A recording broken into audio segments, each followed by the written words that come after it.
सुप्रभात विद्यार्थियों। आप सबका स्नातक प्रथम वर्ष संस्कृत की कक्षा में पुनः स्वागत है। हम नीति शतकम नामक मुक्तक काव्य पढ़ रहे हैं। आज हम 37वां श्लोक पढ़ने जा रहे हैं। 37वां श्लोक इस प्रकार है। वरम पक्षच्छेदा समद मघवन मुक्त कुलिश प्रहारैरुद्गच्छद बहुल दहनोद्गार गुरुभिः तुषाराद्रे स्नोहः पितरी क्लेश विवशे न चासौ संपातः पयसि पयसां पत्युरुचितः। इस पद्य में कवि भर्तृहरि कह रहे हैं कि विपत्ति काल में कभी भी अपने जनों का परित्याग नहीं करना चाहिए। हिमालय का पुत्र मैनाक निकलती हुई ज्वालाओं से भयंकर मदयुक्त इंद्र के द्वारा फेंके गए वज्र प्रहारों से पंख का कट जाना उचित ही था, किंतु हाहा यानी दुख की बात है कि पिता के क्लेश से विवश हो जाने पर मैनाक जलपति समुद्र के जल में छिप गया, यह उचित नहीं था। अब आप शब्दार्थ देखिए। तुषाराद्रे सुनो, तृतीय पंक्ति में पहला ही शब्द है तुषाराद्रे। तुषाराद्रे सुनो, सुनो का अर्थ यानी पुत्र, तुषार आद्रे यानी हिमालय के पुत्र मैनाक का। उद्गच्छद द्वितीय पंक्ति में आया है प्रहारई उद्गच्छद, उद्गच्छद बहुल दहन उद्गार गुरु भी, निकलती हुई प्रचंड अग्नि ज्वालाओं से जो भयंकर समद मघवन मुक्त कुलिशा प्रहारई, समद उन्मत्त इंद्र के द्वारा फेंके गए, मघवन यानी इंद्र के द्वारा, समद का अर्थ है जो मदमस्त है, उन्मत्त है, ऐसे इंद्र के द्वारा मुक्त छोड़े गए, फेंके गए कुलिश प्रहारई, वज्र के प्रहारों से, पक्षच्छेदा पंख कट जाना वरम उचित था। अहह बड़े खेद की बात है। पितरी क्लेश विवशे, पिता के क्लेश से विवश होने पर, पयसा पत्यु पयसाम पत्यु पयसी जलपति, सागर के समुद्र के जल में, असौ संपातः इसका मैनाक का छिप जाना, न च उचितः उचित नहीं था। नीच प्रकृति के लोग जब परिवार, समाज, देश आदि पर कभी विपत्ति आती है तो वे अपने स्वयं के प्राणों को बचाना चाहते हैं। कवि यहाँ पर मैनाक पर्वत के उदाहरण प्रस्तुत कर रहा है, जिसमें उन्होंने मैनाक पर्वत की निंदा की है। यहाँ पे पौराणिक कथा है जिसके अनुसार प्राचीन काल में पर्वतों के पंख होते थे। वे अपनी इच्छा से कहीं भी बैठ जाया करते थे। इससे धन और जन की हानि होती। लोगों के द्वारा प्रार्थना करने पर देवराज इंद्र ने पर्वतों के पंख काटना प्रारंभ किया, और जब हिमालय के पंख काटे जा रहे थे तो हिमालय का पुत्र मैनाक पिता को कष्ट से पीड़ित ही छोड़कर अगाध सागर में छिप गया। यहाँ पे कवि भर्तृहरि मेनाक के इस नीच कर्म की भर्त्सना करते हुए कह रहे हैं, इंद्र जब पर्वतों पर प्रहार कर रहा था तो ऊपर उठती हुई भयंकर ज्वालाएं निकलती थी। ऐसी ज्वालाओं से भयंकर उन्मत्त इंद्र के द्वारा फेंके गए वज्र के प्रहार से मेनाक के पंख तो कट जाना उचित था, लेकिन उसका अपने पिता को दुखद स्थिति में छोड़कर पलायन करके समुद्र में छिप जाना उचित नहीं था। यहाँ पर अप्रस्तुत प्रशंसा अलंकार है और शिखरेणी छंद है।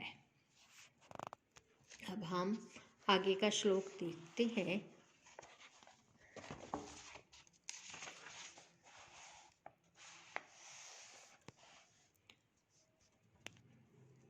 यद चेतनो अपि पादैः प्रज्वलति सवितु इनकान्तः तत् तेजस्वी पुरुषः परकृत निकृति कथम न सहते।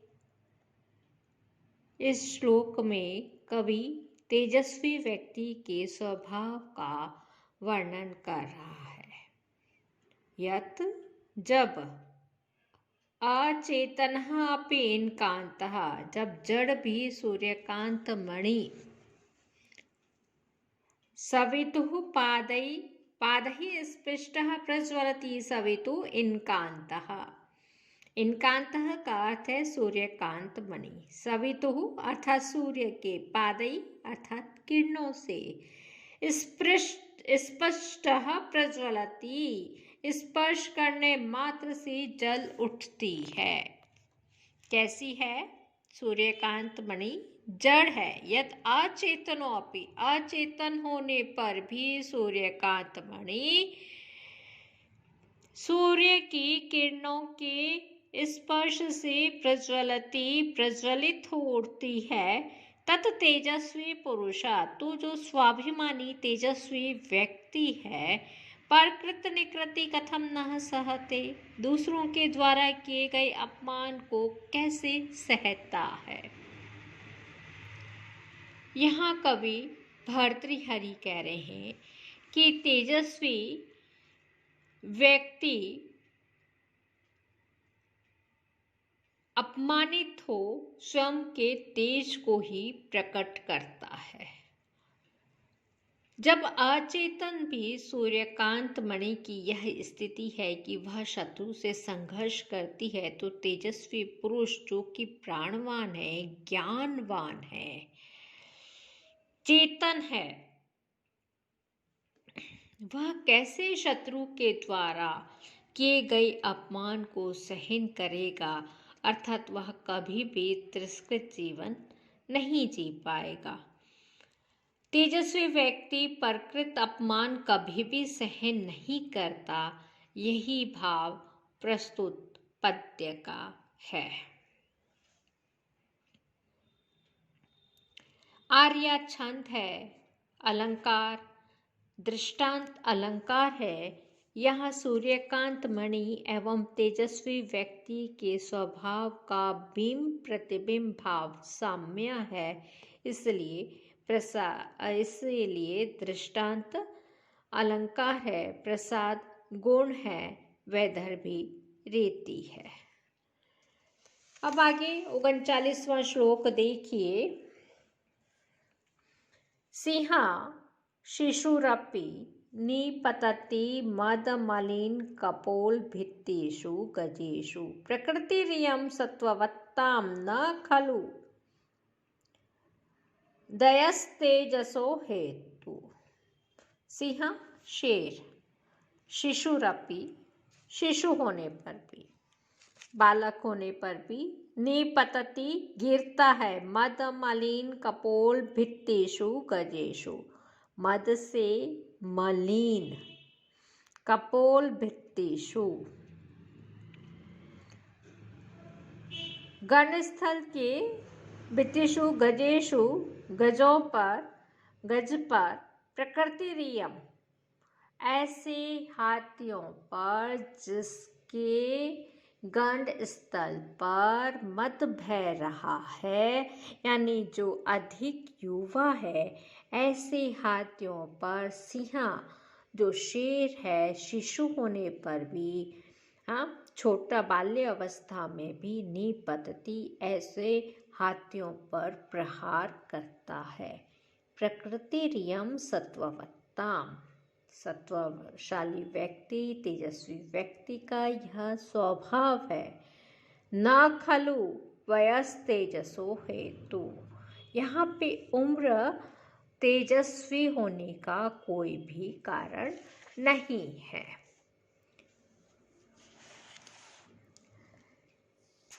सिंह शावक भी मद से श्याम गंड स्थल वाले हाथियों पर ही प्रहार करता है, क्योंकि तेजस्वी व्यक्तियों का यही स्वभाव होता है। आयु तेजस्विता का कारण नहीं होती। यहाँ पर सिंह शिशु तेजस्वियों का प्रतीक रूप है। आर्या छंद है, अर्थांतरन्यास अलंकार है, क्योंकि यहाँ प्रथम वाक्य का द्वितीय वाक्य के साथ समर्थन कराया गया है। प्रसाद गुण है, वैदर्भी रीति है। अब आगे हम 40वां श्लोक देखने जा रहे हैं। 40वां श्लोक अर्थ पद्धति से लिया गया है और श्लोक इस प्रकार है। जातिर्यातु रसातलम, जाति कहाँ पे चली जाए? रसातल यानी पाताल में चली जाए। गुण गणस्तस्य अपि अधो गच्छताम, गुण गण यानी गुणों का समूह, तस्य अपि अधो उससे भी नीचे चला जाए, गच्छताम चला जाए। शीलम और सदाचार, शैल तटात, शैल के शिखर से गिर पड़े, सदाचार पर्वत शिखर से गिर पड़े।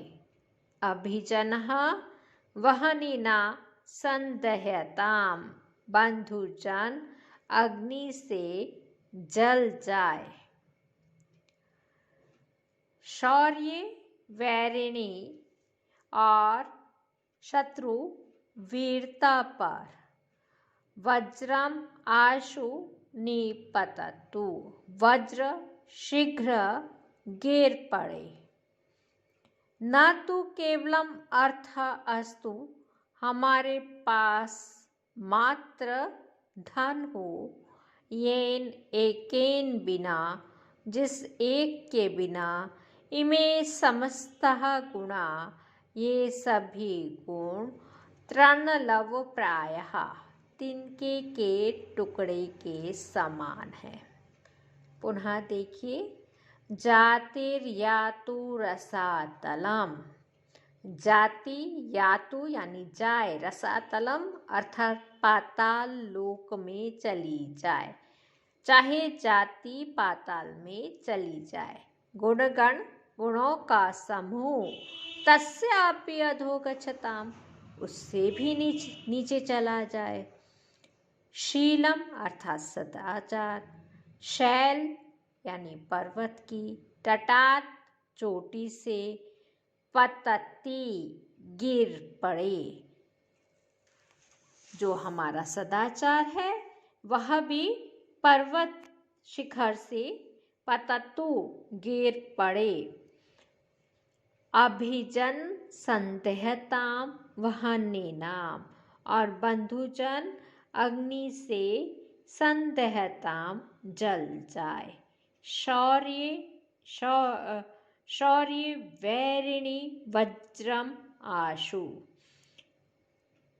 वैरिणी यानी शत्रु स्वरूप जो शौर्य है, उस पे वज्र निपततु, शीघ्र ही वज्र गिर जाए। अर्थो अस्तु न केवलम। येन, किंतु हमारे पास मात्र क्या है? अर्थ है, धन हो, अस्तु यानी हो, केवलम मात्र, अर्थ अस्तु मात्र, धन हो, येन एकेन बिना, जिस एक के बिना, गुणाः, कैसे हैं गुण? इमे गुणाः, ये समस्त गुण, ये सभी गुण तृणलव प्राय तिनके के समान है। यहाँ पर कवि भर्तृहरि कह रहे हैं कि संसार में धनवान होना अत्यंत आवश्यक है। धन होने से सभी गुण स्वतः प्राप्त हो जाते हैं। कवि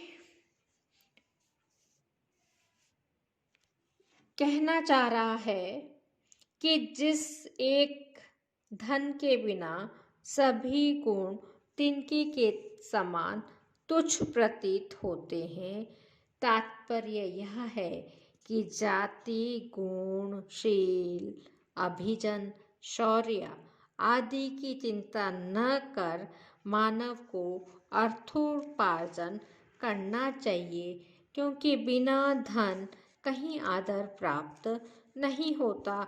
यदि धन है तो सभी गुण स्वतः प्राप्त हो जाते हैं।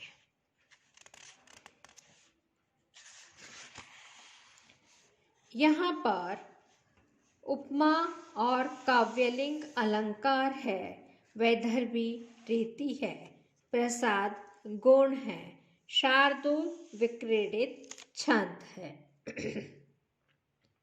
एक श्लोक और पढ़ लेते हैं।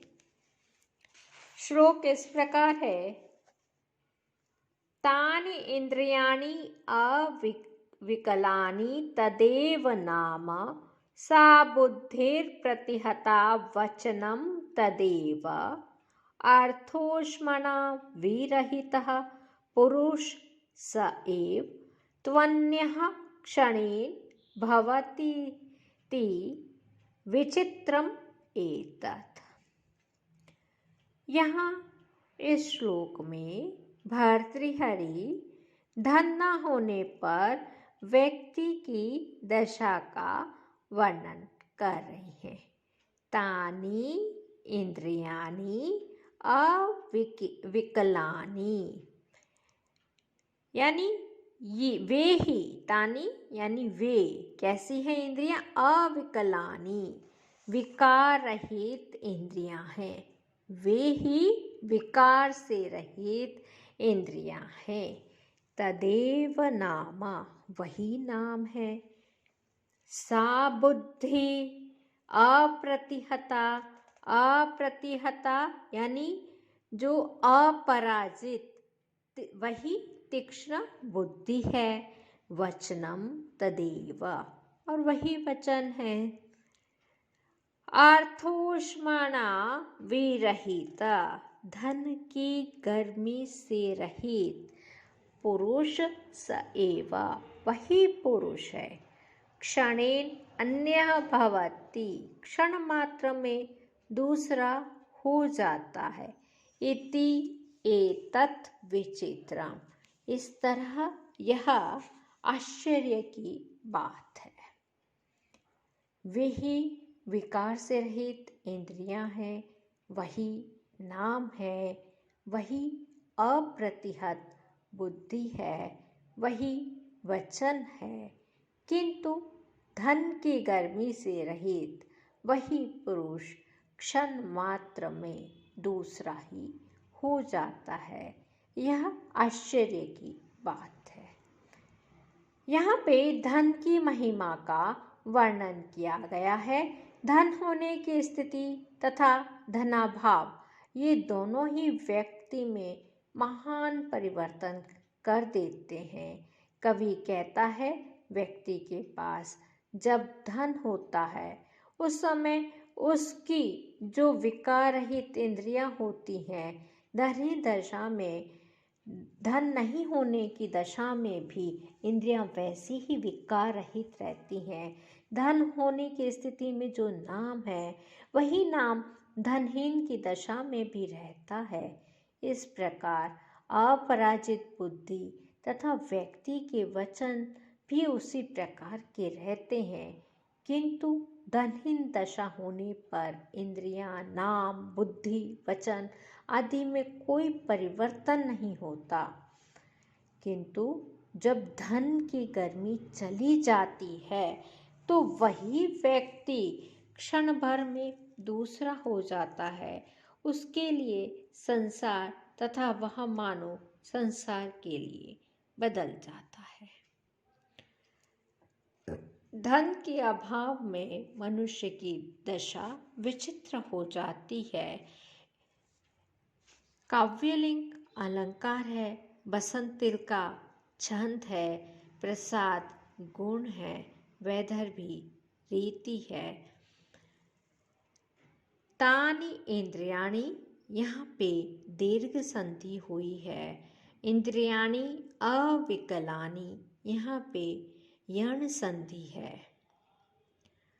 अप्रतिहता का विग्रह है न प्रतिहता इति अप्रतिहता।